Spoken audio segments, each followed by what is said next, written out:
Ma femme a sorti un dossier. Signe ces règles ou c'est fini entre nous. Ses amis ont ri. J'ai sorti les papiers du divorce.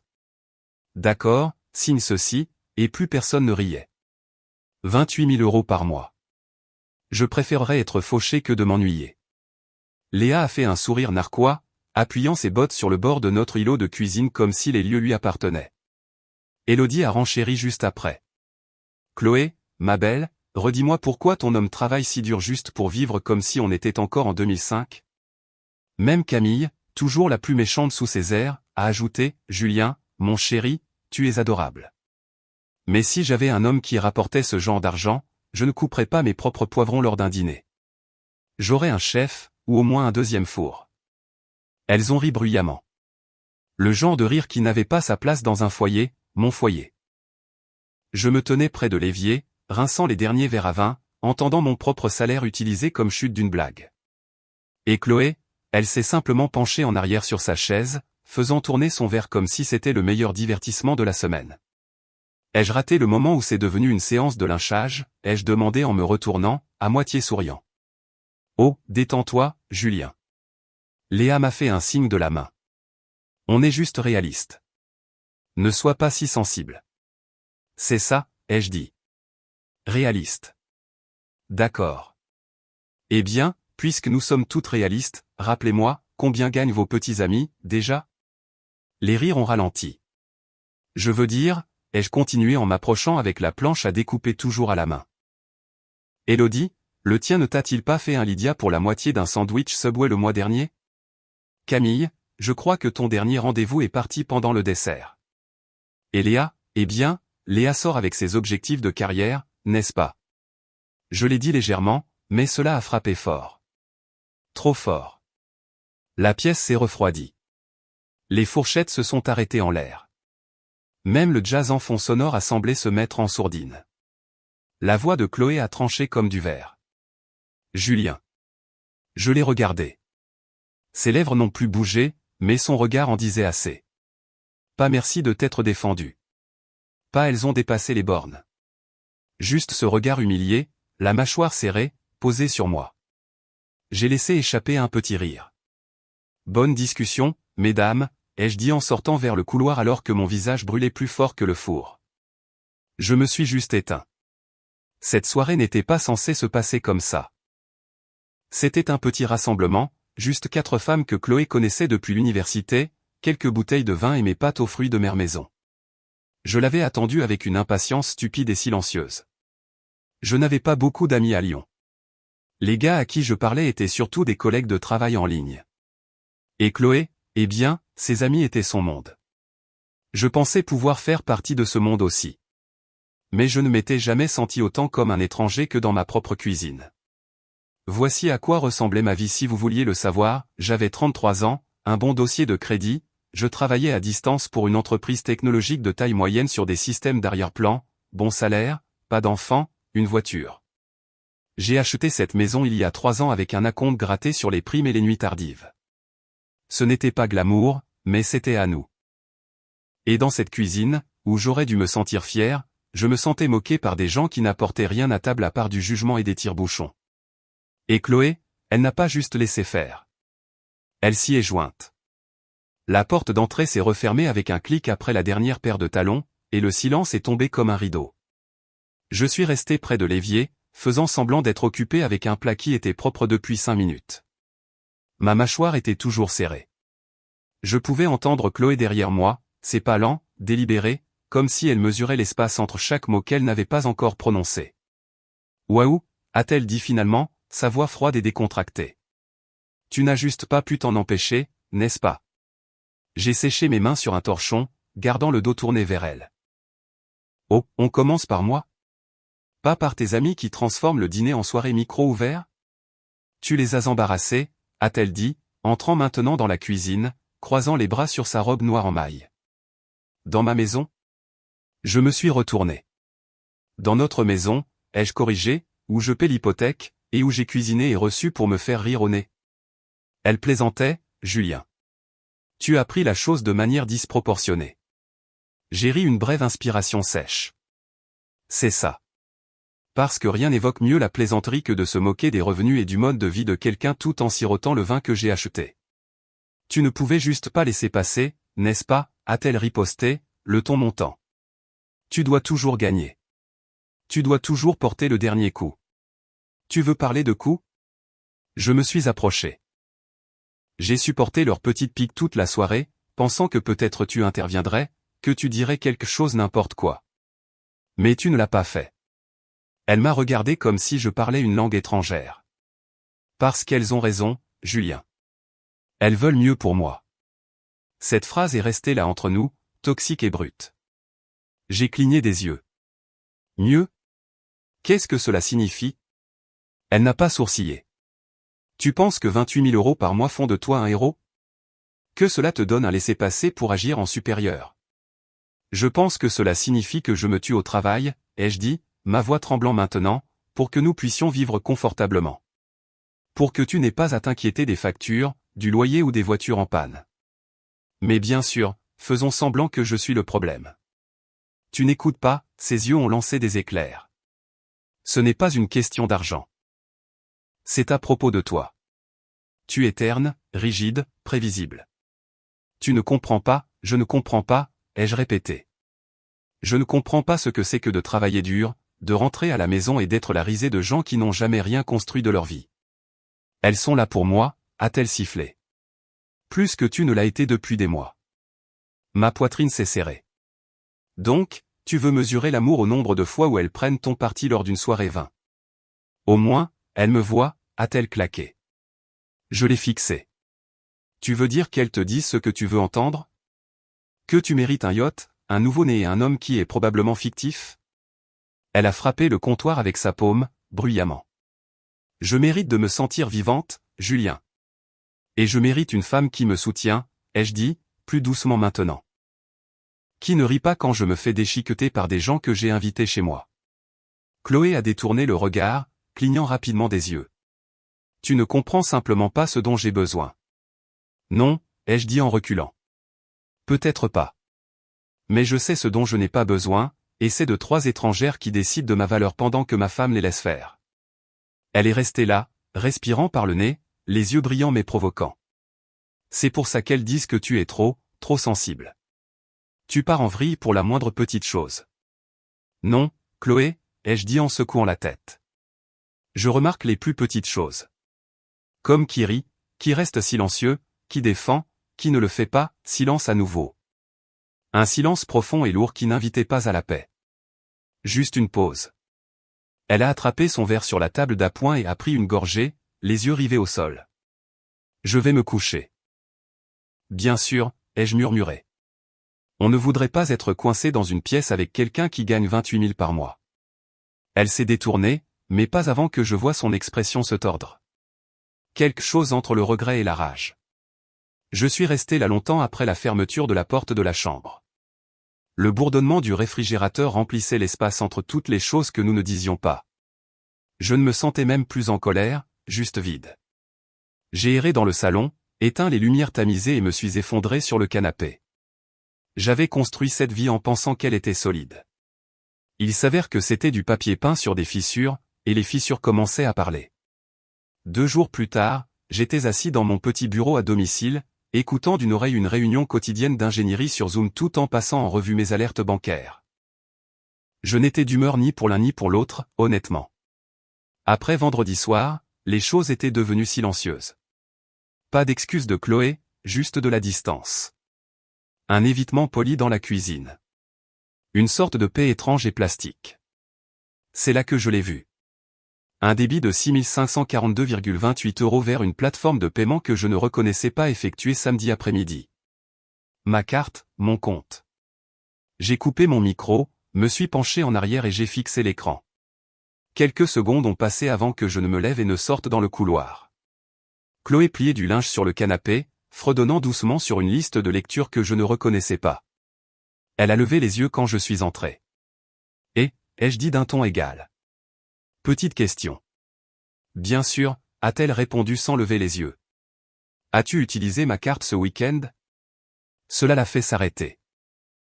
Elle a levé les yeux, cligné une fois, puis a haussé légèrement les épaules. Ouais, je devais le faire. Tu devais, ai-je répété. Pourquoi? Elle n'a pas sourcillé. Élodie et Camille traversent une période difficile. Léa aussi. Elles sont en retard sur leur loyer et la mère d'Élodie est malade. Je leur ai dit que je les dépannerais. Je l'ai fixé. Tu leur as donné 6400 €. Chloé a haussé un sourcil. Ce n'est pas comme si ça allait te manquer. Mon cœur a littéralement raté un battement. Es-tu sérieuse? Elle a posé la serviette et croisé les bras. Tu parles toujours de ta stabilité. 28 000 par mois, non? Alors, pourquoi agis-tu comme si je t'avais volé? Parce que tu l'as fait, ai-je dit. Tu m'as pris de l'argent sans demander pour renflouer tes amis? Ce sont mes amis, a-t-elle claqué. Et elles avaient des ennuis. Qu'est-ce que j'étais censé faire? Les laisser se faire expulser? Oui. Ai-je explosé? Tu étais censé les laisser gérer leur propre désordre, ou au minimum, demander à ton mari avant de vider le quart d'un revenu mensuel. Chloé s'est levée maintenant, les yeux se plissant. Waouh, d'accord. Donc l'argent compte plus pour toi que les gens. Non, ai-je dit. Mais les limites comptent. La confiance compte. Elles avaient besoin d'aide, a-t-elle répété.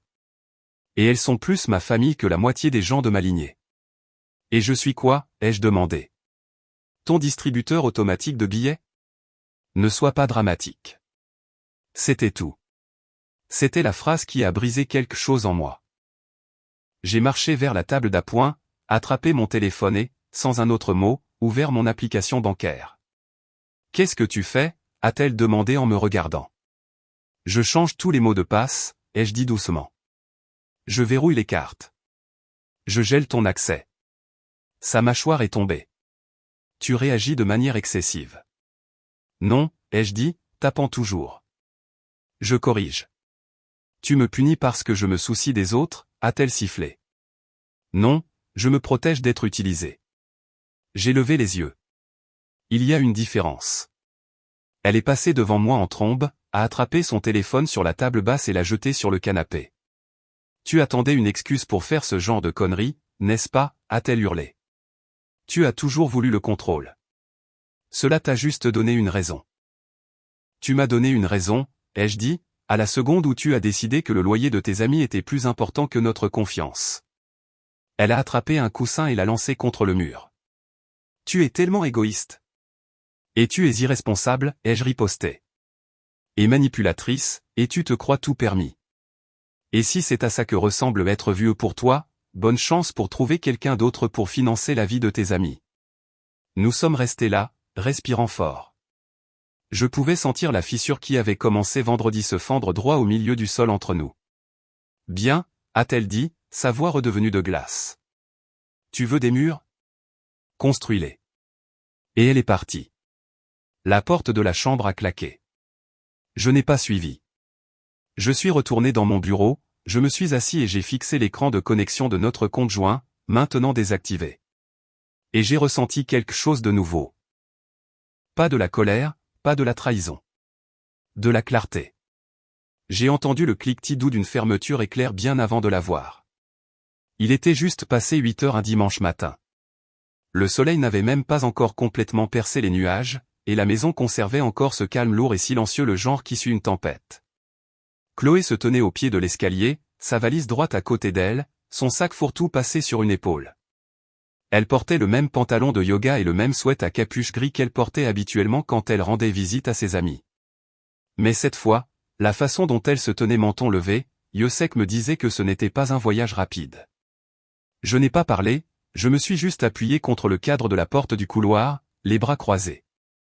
Elle a finalement rompu le silence. Élodie arrive dans 10 minutes. J'ai hoché la tête une fois.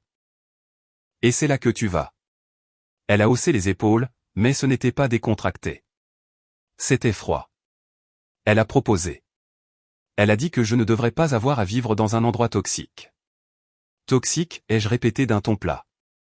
C'est ça. Chloé a incliné la tête comme si elle attendait que je discute, que je m'excuse ou que je supplie. Je n'ai rien fait de tout cela. Au lieu de cela, j'ai dit, tes amis ne sont pas un filet de sécurité, Chloé. Ce sont les termites qui rongent le plancher de ce mariage. Ses yeux ont vacillé, mais seulement une seconde. Elles ont été plus solidaires que tu ne l'as été depuis des mois.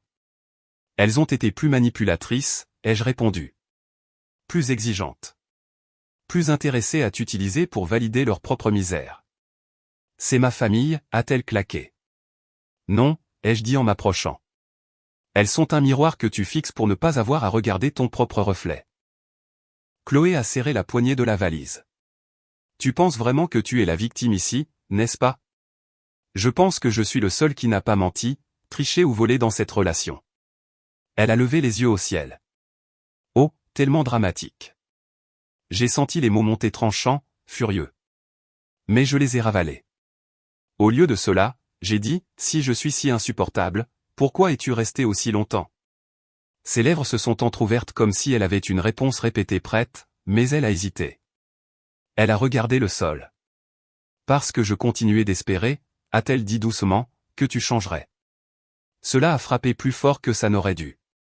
Pas parce que je le croyais, mais parce qu'une partie de moi a pensé un jour que j'étais le problème. Que si je travaillais juste plus dur, gagnais plus, donnais plus, je serais suffisant. Tu devrais y aller, ai-je dit. Elle a cligné des yeux. C'est tout? J'ai hoché la tête. C'est tout. Pendant un moment, ses yeux ont cherché les miens comme si elle essayait de trouver une fissure dans le mur. Quelque chose qui montrerait que je bluffais. Mais je ne bluffais pas. J'en avais fini. Dehors, une voiture a klaxonné 2 fois. Chloé a saisi la poignée de sa valise, l'a fait rouler vers la porte et s'est arrêtée avec sa main sur le bouton. Toujours pas de larmes, pas de grand adieu. Juste sa voix, plate et définitive. Tu vas regretter ça. J'ai incliné la tête. Non, Chloé. Je regrette d'avoir laissé les choses aller aussi loin. Elle n'a pas répondu. La porte s'est ouverte, puis fermée. Et juste comme ça, la maison était à nouveau silencieuse. Pas calme. Silencieuse. Il y a une différence. Le calme est paisible, choisi. Une immobilité. Le silence est ce qui reste quand tout ce qui est familier a disparu, et que vous restez debout au milieu de tout cela, à vous demander ce qui vient de s'effondrer. Je suis entré dans le salon. Les coussins étaient toujours par terre. Une tasse à café trônait sur la table debout la sienne. La faible odeur de son parfum persistait, même si l'air était devenu plus froid. Pour la première fois en 5 ans, j'étais seul dans cette maison, et je ne savais pas si je devais me sentir soulagé ou anéanti. Peut-être les deux. C'était jeudi matin quand j'ai remarqué que le porche semblait plus froid que d'habitude. J'étais assis là, enveloppé dans ma veste en flanelle, une tasse à café ébréchée dans une main, regardant le brouillard rouler sur le trottoir humide comme de la fumée. Les arbres bordant la rue avaient commencé à perdre leurs feuilles. De petites confessions rouges et oranges éparpillées sur le trottoir. Tout semblait plus calme maintenant. Pas le genre de silence que Chloé avait laissé derrière elle, mais un silence plus profond, plus immobile. Le genre qui s'installe quand la colère s'éteint et qu'il ne vous reste plus que l'écho de vos propres questions. Je ne lui avais pas parlé depuis son départ. Pas un appel, pas un texto. Juste le silence. Et honnêtement, je n'étais même pas sûr de ce que je dirais. Le plus dur n'était pas le vide de la maison. C'était le doute. Le cycle sans fin de rejouer la scène image par image. Où avais-je fait erreur? Étais-je trop fier? Trop direct? Trop ennuyeux?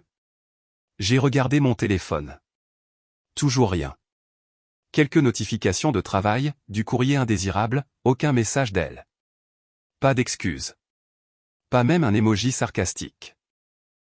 Peut-être que cela avait toujours été la destination et que j'étais juste trop occupé à essayer d'être l'ancre pour réaliser que le navire partait déjà à la dérive. J'ai pris une gorgée de café tiède et j'ai regardé à travers la cour. Et puis je me suis souvenu d'elle. Alice. L'amie silencieuse de Chloé. Celle qui ne disait jamais grand-chose, qui ne riait jamais trop fort quand les autres se moquaient de moi. Elle était toujours juste là, à observer, polie, présente, mais détachée de la cruauté. Elle était au dîner ce soir-là, assise sur la coudoir avec un verre de vin qu'elle touchait à peine. Pendant que les autres jouaient à Lolita malgré moi, édition adulte, Alice gardait surtout la tête baissée.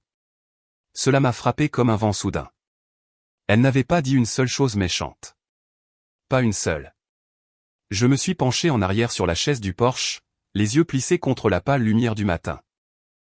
Elle avait toujours semblé être une exception dans ce groupe. Douce, le regard bienveillant. Je n'avais jamais beaucoup pensé à elle, pour être honnête. Mais maintenant, cela semblait important. Nécessaire. Elle était la seule personne dans cette pièce qui aurait pu voir ce qui s'était vraiment passé.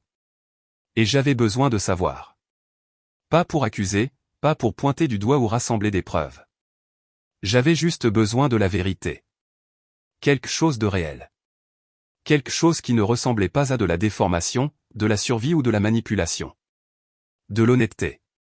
Si je devais un jour mettre cela derrière moi, je devais comprendre ce que je venais de vivre. Et Alice? Elle détenait peut-être la pièce manquante. Je me suis levé lentement, je suis rentré à l'intérieur et je suis resté dans le couloir un moment. La maison était calme. Le même manteau au crochet, la même pile de magazines non lus. Tout semblait encore normal, mais je n'étais plus le même homme que celui qui se tenait à cet endroit il y a une semaine. J'ai attrapé mes clés sur le comptoir et j'ai hésité, juste un instant. Puis j'ai enfilé ma veste, verrouillé la porte derrière moi et je suis sorti dans le froid. Je ne savais pas ce que je dirais en la voyant. Mais pour la première fois depuis des jours, je me sentais stable. Pas brisé. Juste prêt. Les routes vers Saint-Étienne étaient grises et inégales, le genre qui bourdonnait sous vos pneus comme un avertissement. Je n'avais pas conduit aussi loin depuis un moment. Mon GPS a bugué 2 fois avant de finalement se caler sur une rue qui ressemblait plus à un chemin de gravier oublié qu'à n'importe quel quartier que je connaissais. Sa maison se trouvait près de la périphérie de la ville, nichée entre 2 terrains vagues et un pick-up rouillé qui n'avait pas bougé depuis des années. Un revêtement blanc délavé, une balancelle de Porsche affaissée, une boîte aux lettres écaillées. Renard. Le vrai nom de famille d'Alice. Je ne m'en souvenais même pas jusqu'à maintenant. Je me suis garé de l'autre côté de la rue, le cœur battant plus fort que prévu. Qu'est-ce que je faisais là? Essayer d'acheter une conclusion? Non. Pas acheter. Juste obtenir quelque chose de réel. Quelque chose sans filtre. Quelque chose que Chloé ne me donnerait jamais maintenant. Je suis monté sur le porche et j'ai frappé 2 fois. Pas de réponse. J'ai attendu. Puis j'ai frappé à nouveau, plus légèrement cette fois. Après quelques secondes, j'ai entendu des pas et la porte s'est entr'ouverte en grinçant, juste une fente. Les yeux d'Alice sont apparus en premier. Toujours doux, toujours incertain. Julien. J'ai fait un petit signe de la main. Et. Désolé de débarquer à l'improviste. Elle m'a examiné, flanelle fatiguée, jean, cheveux ébouriffés par le vent. Quoi qu'elle attendait, ce n'était probablement pas moi dans cet état. Je ne pensais pas te revoir, a-t-elle dit en ouvrant doucement la porte. Moi non plus, ai-je répondu. Mais j'avais besoin de te demander quelque chose. Et je ne pouvais plus laisser ça traîner dans ma tête. Elle s'est écartée, m'invitant à entrer. Le salon sentait légèrement le nettoyant au citron et le vieux bois. Des meubles rares, une étagère remplie de romans de poche, tous cornés et pliés. Il y avait de la chaleur ici, mais aussi de la tristesse. Un calme qui ne semblait pas choisi. Nous nous sommes assis l'un en face de l'autre. Moi au bord d'une causeuse effilochée, elle recroquevillée dans un fauteuil comme si elle avait été interrompue en pleine réflexion. Je ne suis pas là pour remuer quoi que ce soit, ai-je dit après une pause. Je ne suis pas là pour démolir Chloé ou créer des drames avec les autres. D'accord, a-t-elle dit, hésitante.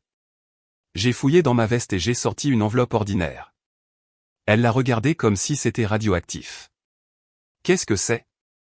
4500 €, ai-je dit en la posant sur la table basse. Je ne te l'offre pas pour acheter ta loyauté. Je te l'offre parce que je sais que tu es coincé entre des gens depuis trop longtemps. Et peut-être qu'il est temps que quelqu'un te donne une raison de parler. Elle n'a pas touché l'enveloppe. Elle ne s'est même pas penchée en avant. Julien, a-t-elle chuchoté. Tu ne sais pas ce que tu demandes. Je veux juste la vérité, ai-je dit. Quelle qu'elle soit. Bonne, mauvaise. Je peux la gérer, mais j'ai besoin de savoir. Elle a fermé les yeux et a expiré lentement. Elles vont me détester.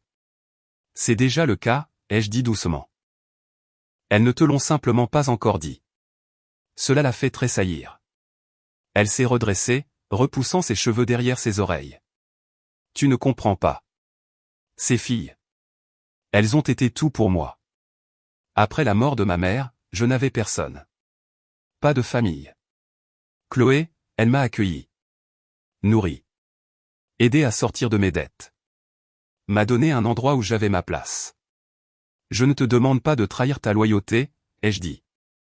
Je te demande de briser le silence. Il y a une différence. Ses doigts tordaient le bord d'un plaid sur ses genoux. Si je te dis ce que je sais, Julien, tu ne la regarderas plus jamais de la même façon. C'est déjà le cas, ai-je dit. Elle a baissé les yeux, a réfléchi longuement. Puis finalement, elle a hoché la tête à peine. Pas aujourd'hui, a-t-elle dit. Mais bientôt. J'ai laissé le silence s'installer entre nous. Je n'ai pas insisté, je n'ai pas supplié. J'ai juste laissé l'enveloppe sur la table. Alors que je me levais pour partir, elle s'est levée aussi, les yeux humides mais calmes. Merci de ne pas avoir crié, a-t-elle chuchoté. La plupart des hommes l'auraient fait. Je ne suis pas la plupart des hommes, ai-je dit. Et je le pensais. Dehors, les nuages se sont déchirés juste assez pour qu'une bande de lumière frappe les marches du porche. Quelque chose était en train de changer, et ce n'était pas seulement la météo. Il était presque minuit quand on a frappé. Au début, j'ai cru l'avoir imaginé. Je somnolais sur le canapé, une émission de fin de soirée oubliable bourdonnant en arrière-plan, un bol de céréales intact sur mes genoux.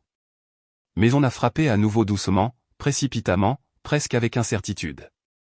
Je me suis levé, le cœur battant un peu plus vite, et j'ai ouvert la porte. Elle était là. Alice. Trempée par la pluie, des mèches de cheveux collées à ses joues, et les yeux rouges comme si elle avait pleuré tout le long du chemin. Je me suis écarté sans un mot.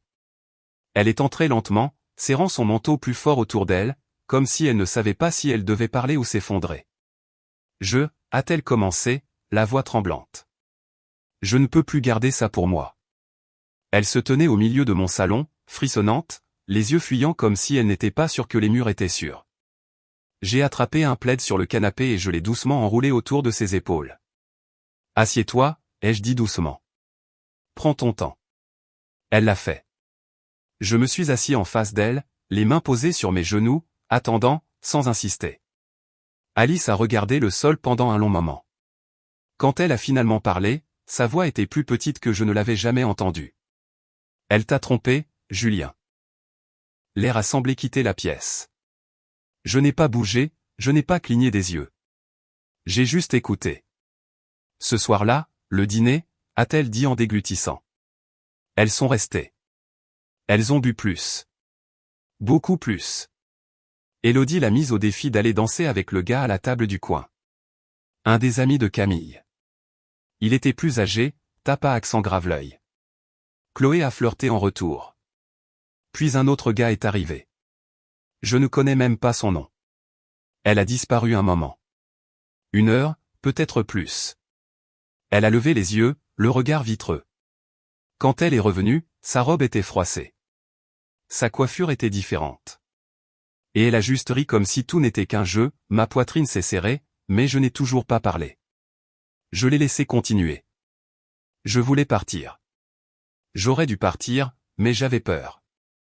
Elles sont tout ce que j'ai depuis la mort de mes parents. Je n'arrêtais pas de penser que si je restais silencieuse, ça disparaîtrait. Que je n'en faisais pas partie. Tu n'en faisais pas partie, ai-je dit doucement. Elle a secoué la tête. Je ne l'ai pas arrêté. Je ne te l'ai pas dit. J'ai regardé ça arriver. Les larmes coulaient librement sur ses joues maintenant. Je suis tellement désolé, a-t-elle chuchoté. Je me suis levé lentement, je me suis approché et je me suis assis à côté d'elle. Pas trop près, pas trop loin, juste assez près pour qu'elle ne se sente pas seule. Elle s'est tournée vers moi, et pendant une seconde, j'ai cru qu'elle allait s'effondrer à nouveau. Mais au lieu de cela, elle s'est penchée en avant doucement, prudemment, et a passé ses bras autour de moi. Pas par romantisme, par survie. Je l'ai serrée en retour. Pas de mots, pas de mouvement, juste le calme. Après un moment, elle a parlé à nouveau, sa voix étouffée par mon épaule. Je ne me suis pas senti en sécurité depuis longtemps. Pas depuis avant qu'elle ne m'accueille. J'ai eu peur d'être seul. Mais avec toi, juste là, je n'ai pas peur. J'ai hoché la tête. Tu n'as pas à avoir peur ce soir. Ses bras se sont resserrés. Je peux rester? A-t-elle demandé, sa voix à peine un murmure. Je me suis reculé juste assez pour croiser son regard. Oui. Nous ne nous sommes pas embrassés. Nous n'avons pas prétendu que c'était une solution miracle.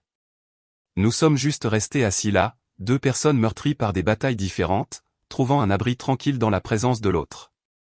Cette nuit-là, j'ai préparé la chambre d'amis pour elle, j'ai laissé la lumière du couloir allumée, je me suis assuré qu'elle avait de l'eau, des serviettes, un chargeur de téléphone, des choses simples. Parce que parfois la guérison commence dans le calme, et parfois la vérité est laide, mais elle ouvre la porte à quelque chose de propre. Quelque chose d'honnête. L'odeur m'a frappé avant même que j'ouvre les yeux. Vanille chaude, beurre, peut-être cannelle. Elle m'a tiré doucement du sommeil, comme le fait un souvenir d'enfance faible, réconfortant, presque irréel. J'ai cligné des yeux face à la lumière du matin et je me suis assis. Pendant un instant, j'ai oublié qu'elle était là. Puis je l'ai entendu rire. Doux, sincère. Alice. Ça venait de la cuisine. Je suis sorti du lit, me suis frotté la nuque et j'ai descendu le couloir. La porte de la chambre d'amis était ouverte. Une couverture pliée était posée sur la coudoir. L'endroit semblait déjà plus habité qu'il ne l'avait été depuis des semaines. Elle se tenait devant la cuisinière dans une de mes vieilles chemises en flanelle, les manches retroussées, les cheveux attachés en un chignon lâche. Elle avait l'air paisible, comme quelqu'un qui avait enfin expiré après avoir retenu son souffle trop longtemps. « Bonjour », ai-je dit, la voix rauque de sommeil. Elle s'est retournée, surprise. « Oh, désolé. Je ne voulais pas te réveiller. »« Ce n'est pas le cas », ai-je dit en offrant un demi-sourire. Je croyais rêver. « Tu cuisines ?» Elle a souri, retournant une crêpe avec une précision impressionnante. « Pas bien, mais je suis courageuse. » J'ai gloussé.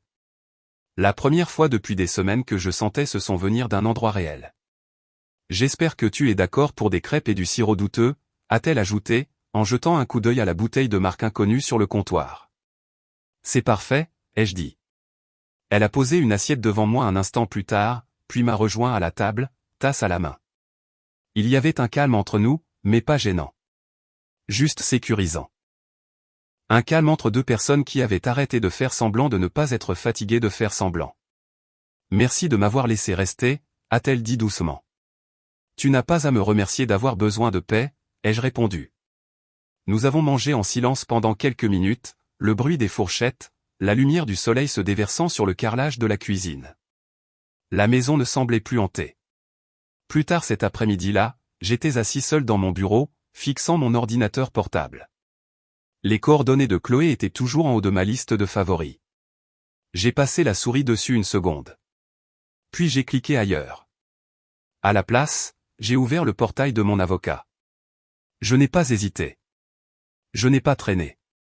J'ai demandé le divorce. Pas de note en colère. Pas de déclaration dramatique. Juste une décision propre, dactylographiée, comme cliquer sur envoyer pour un courriel en retard. Juste fini. Ce soir-là, je l'ai dit à Alice. Elle n'a pas dit grand-chose, a juste hoché la tête lentement et a dit « bien ». 3 jours passèrent tranquillement jusqu'à ce que Chloé envoie un texto. Dîner. Toi, moi et les filles. Jeudi soir, 19h30. Bistrot. Sois pas en retard. Soyons adultes. Pas de point d'interrogation. Pas d'explication. Alice a vu le message s'allumer sur mon écran pendant que nous regardions un film. Elle te teste, a-t-elle dit sans tourner la tête. Pour voir si tu vas jouer le rôle à nouveau. Pas cette fois, ai-je répondu. Mais j'étais curieux. Je n'y allais pas pour tourner la page. J'y allais pour finir ça correctement. Le bistrot était tout en verre et à la lueur des bougies, le genre d'endroit avec des hors-d'œuvre hors de prix et des serveurs qui jugeaient vos chaussures avant votre commande. Je suis arrivé à 19h28, vêtu d'une chemise anthracite et d'une paire de bottes que je n'avais pas portées depuis notre dîner d'anniversaire l'année dernière. L'hôte m'a guidé vers la table du fond près de la cheminée. Et elles étaient là, Chloé et ses 3 meilleures critiques.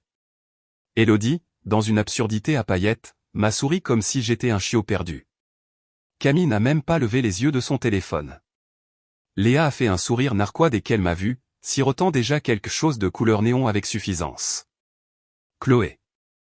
Elle se tenait droite, posée, les lèvres peintes en rouge comme si elle jouait un rôle dans un drame judiciaire. « Tu es venu ?» a-t-elle dit, comme si j'étais arrivé pour négocier une libération d'otages. « J'avais dit que je le ferais », ai-je répondu en tirant une chaise en face d'elle. Un dernier dîner. Chloé a fait un geste vers le centre de la table. Alors restons simples. Elle a fait glisser un document dactylographié vers moi. Propre, agrafé, titre en gras, attente mutuelle et normes conjugales, révisées. J'ai haussé un sourcil. C'est un contrat? C'est une liste de conditions, a-t-elle dit. Si nous devons reconstruire, nous avons besoin de structure. De limites. D'un accord. Ses amis se sont toutes penchées comme des choristes attendant leur signal. Quel genre de conditions, ai-je demandé, sachant déjà que je m'en fichais. Pas de dépenses de plus de 500 € sans approbation. Thérapie de couple hebdomadaire. Mise à jour mensuelle sur les comptes financiers. Pas de contact avec des personnes que je n'ai pas préapprouvées. Elle a fait une pause pour les faits. Et tu vas devoir prendre du recul par rapport au travail. Prioriser notre temps de qualité. Camille a gloussé. En gros, ressaisis-toi, Julien. Élodie s'est penchée. C'est juste. Elle est généreuse. J'ai regardé la pile de papier comme si elle avait rampé depuis le sol. Puis, sans un mot, j'ai fouillé dans ma veste et j'ai sorti un dossier plus fin. Non agrafé. Nu. Juste 2 signatures manquantes. Le sourire de Chloé a vacillé alors que je plaçais les papiers du divorce devant elle. J'ai déjà signé les miens, ai-je dit. La tienne va juste là. La table s'est figée. Personne ne riait maintenant. Léa a cligné des yeux. Attends, quoi? La bouche de Chloé s'est ouverte, mais rien n'en est sorti. Ce n'est pas une négociation de contrat, ai-je continué, calme comme du verre. C'est la fin d'un partenariat. Un partenariat dont tu t'es retiré bien avant de l'admettre. Elle a finalement retrouvé sa voix. Tu es sérieux? J'ai hoché la tête. Mortellement. Élodie a renâclé. Tu as apporté des papiers de divorce au dîner? Ça semblait approprié, ai-je dit. Puisque vous avez amené des témoins. Chloé m'a fixé, les yeux écarquillés, les mains tremblantes. Julien, tu n'es pas obligé de faire ça. Tu l'as déjà fait, ai-je dit. Je me suis levé, j'ai boutonné mon manteau et je me suis tourné vers l'entrée. C'est alors qu'Alice est entrée. Robe noire simple, cheveux détachés, pas de maquillage, mais d'une certaine manière plus frappante qu'elle toute réunie. Elle a marché droit vers moi sans hésitation. Chloé s'est levée, le souffle coupé. Tu l'as amenée? Non, ai-je dit. Elle est venue d'elle-même. Je l'ai juste conduite. Alice a glissé son bras autour du mien. Nous n'avons pas parlé, pas jubilé. Nous nous sommes juste retournés et sommes sortis. Le serveur nous a tenu la porte ouverte, les yeux écarquillés. Derrière moi, je n'ai rien entendu. Pas un rire. Pas un mot. Juste le silence. Le genre qu'on obtient quand un rideau tombe et que le public réalise soudainement que le méchant n'était pas celui qu'il pensait. La salle d'audience sentait le vieux bois et la sueur nerveuse. C'était un mardi matin calme, le genre où rien de dramatique n'est censé se produire. Mais quand ils ont appelé nos noms, Julien Moreau et Chloé Moreau, j'ai senti quelque chose changer. Chloé est entrée devant moi, parfaitement coiffée, comme si elle s'habillait pour la rédemption. Cheveux lisses, chemisier neutre, lèvres pressées en une moue délicate de tristesse. La représentation avait commencé. Je me suis assis à côté de mon avocat, silencieux. Nous avions déjà tout déposé. Les documents étaient propres, irréfutables, mais elle ne s'attendait pas à ce que j'aille jusqu'au bout. Pas vraiment. Pas complètement. La juge, une femme directe avec des lunettes de lecture et un ton rocailleux, a passé en revue les bases rapidement. Date, signature, accord. Puis est venu l'argent. Concernant l'utilisation non autorisée des finances communes, a dit la juge en tapotant son stylo contre le dossier, le tribunal tranche en faveur du requérant. C'était moi. Chloé a bougé sur sa chaise. Vous rembourserez la somme de 6 542,28 €, a continué la juge, dans les 90 jours. La maison et son contenu reviennent uniquement à Monsieur Moreau. Le souffle de Chloé s'est coupé. Le marteau n'avait pas besoin de tomber. La sentence était déjà tombée. Elle s'est tournée vers moi, la voix brisée. Julien, s'il te plaît. Ça ne peut pas être ça. Je ne l'ai pas regardé. S'il te plaît, a-t-elle chuchoté à nouveau. J'étais perdu. Je ne voulais pas nous briser. La juge s'est raclé la gorge. Madame Moreau, mais Chloé a insisté. Tu étais tout ce qu'il y avait de stable dans ma vie, a-t-elle dit, les larmes striant son visage soigneusement maquillé. J'ai juste eu peur. J'ai écouté les mauvaises personnes. Je me suis levé de ma chaise. Tu étais marié à la bonne personne, ai-je dit d'un ton égal. Et tu as quand même fait le mauvais choix. Elle a tendu la main vers mon bras alors que je passais. Je ne me suis pas arrêté, je n'ai pas parlé, je ne me suis même pas retourné. Certaines choses ne méritent pas de rappel. Et cette histoire n'avait pas besoin d'un autre acte. Dehors, le soleil frappait différemment. Frais. Propre. Définitif. Poétique. Une semaine plus tard, je me suis garé sur un terrain en gravier à côté d'un café tranquille au bord du lac, juste à l'extérieur d'Annecy. L'eau scintillait dans la lumière du début d'après-midi, et les arbres bordant le rivage se balançaient doucement dans la brise, comme s'ils attendaient que quelqu'un les remarque à nouveau. Alice était déjà là, debout près de la rambarde, les bras croisés, regardant une paire de canards glisser à la surface comme de petits bateaux. Elle portait une simple veste en jean sur une robe d'été, ses cheveux détachés et pris par le vent. Je suis sorti de la voiture et j'ai marché vers elle. Et, ai-je dit, les mains dans les poches. Elle s'est retournée, a souri doucement. Tu as trouvé. J'avais besoin de conduire, ai-je dit. Et de la compagnie. Nous sommes entrés, avons pris 2 cafés et trouvé une table près de la fenêtre. Le lac s'étendait juste derrière la vitre, paisible et intact. Aucun de nous n'a parlé pendant un moment. Ce n'était pas gênant, juste facile. Finalement, elle a rompu le silence. J'ai eu des nouvelles d'Élodie, a-t-elle dit en remuant lentement sa boisson. Elle a découvert que je t'ai parlé. J'ai attendu. Elle m'a traité de traître. Elle a dit que j'étais jalouse. Que j'avais toujours voulu ce que Chloé avait. J'ai haussé un sourcil. Et qu'est-ce que tu as dit? Je lui ai dit que j'avais enfin compris ce que je ne voulais pas, a-t-elle dit. Et cela ressemblait beaucoup à être piégé dans un cercle de femmes qui ne savaient pas comment s'élever les unes les autres sans rabaisser quelqu'un d'autre. J'ai hoché la tête. Ça semble juste. Alice a baissé les yeux sur son café. Aucune d'elles n'a proposé d'aider Chloé, au fait. Pas quand elle a demandé l'argent du loyer. Elles ont toutes dit non. C'est pour ça qu'elle a utilisé ta carte. Cela a frappé plus fort que je ne l'attendais. Elles l'ont encouragée à dépenser ton argent, a-t-elle continué, mais ne voulait pas dépenser un sou du leur. Et quand elle s'est fait prendre, elles ont ri dans son dos. Je me suis penché en arrière sur ma chaise, expirant lentement. Ça semble juste. J'aurais dû dire quelque chose plus tôt, a-t-elle dit doucement. Tu as dit quelque chose quand ça comptait, ai-je répondu. Quand j'étais prêt à écouter. Elle m'a regardé, les yeux doux. Tu aurais pu me rejeter. Me traiter comme si je faisais partie du problème. J'ai cru que je le ferais, ai-je admis. Mais quelque chose m'a dit que tu étais la seule dans cette pièce qui ne faisait pas semblant. Elle a souri, un petit sourire sincère.